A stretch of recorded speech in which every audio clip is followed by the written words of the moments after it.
every product has a challenge, right? Every space has its unique challenge. Um, Again, early days, call it the first, 10 years of Salesforce. Probably the first, the two challenges, and which one's one, which one is two. One is getting companies to trust the internet, right? Because it was so early. And two, getting companies, getting salespeople, especially to use the thing. Right. And if we hadn't conquered those two challenges, and we had to conquer those two challenges repeatedly, right? We would go into financial services, it'd be the same thing. We would go into Japan, it'd be the same thing. We go into government, right? State and local, and federal, and it would be the same thing, public sector. And so with us, billing is not something that people quite understand unless they come from a telecom background. And they think billing is something the engineers build, but billing is actually this operational system, right? That sits in between all these different things. And when you look at a telecom company, it's the most important thing.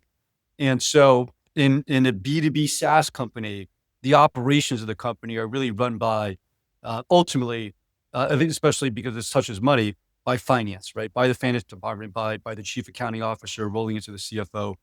And so we really have to help companies understand that.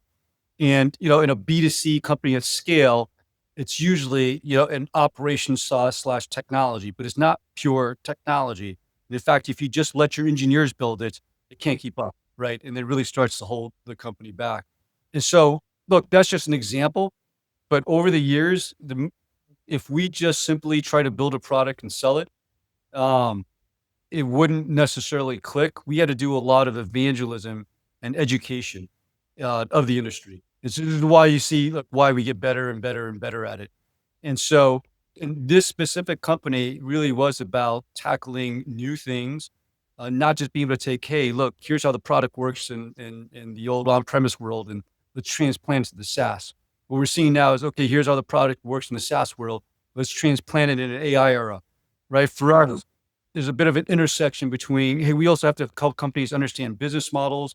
We have to help companies understand organizational structures. It's really, really important for us to partner with the likes of Deloitte and PwC's of the world.